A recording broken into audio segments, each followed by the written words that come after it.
سیدنا ابو العباس عبداللہ بن عباس رضی اللہ عنہما سے روایت ہے کہ ایک روز میں نبی اکرم صلی اللہ علیہ وسلم کے پیچھے تھا تو آپ نے فرمایا، اے لڑکے، میں تمہیں چند مفید باتیں بتاتا ہوں، تو اللہ کے احکام کی حفاظت کر، یعنی اس کے احکام کی پابندی کر، وہ تیری حفاظت کرے گا۔ تو اللہ کے احکام کی حفاظت کر، تو اسے اپنے سامنے پائے گا۔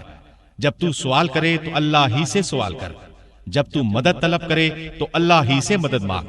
یاد رکھ، ساری دنیا جمع ہو کر تجھے فائدہ پہنچانا چاہے تو وہ تجھے کسی بات کا فائدہ اور نفع نہیں دے سکتی سوائے اس کے جو اللہ نے تیرے لیے مقدر کر رکھا ہے، اور اگر سارے لوگ مل کر تجھے نقصان پہنچانا چاہیں تو وہ تیرا کچھ بھی نہیں بگاڑ سکتے سوائے اس نقصان کے جو اللہ نے تمہارے لیے مقدر کر رکھا ہو۔ قلم اٹھا لیے گئے اور صحیفے خشک ہو چکے ہیں۔ اس حدیث کو امام ترمذی نے روایت کیا ہے۔ ترمذی کے علاوہ دوسرے محدثین کی روایت میں یوں ہے، تو اللہ کے احکام کی حفاظت کر، تو اسے اپنے سامنے پائے گا۔ تو خوشحالی میں اس کی طرف رجوع کر، وہ تنگ دستی کے وقت تیری مدد فرمائے گا۔ یاد رکھ، جو چیز تجھے نہیں ملی وہ تجھے مل ہی نہیں سکتی تھی، اور جو کچھ تجھے مل گیا اس سے تو محروم نہیں رہ سکتا تھا۔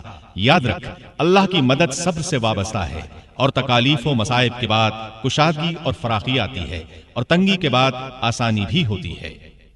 سبسکرائب کیجئے ہمارے چینل اور دبائیے بیل کا آئیکن تاکہ آپ کو ریگولر نوٹیفیکیشن اپڈیٹس مل سکے۔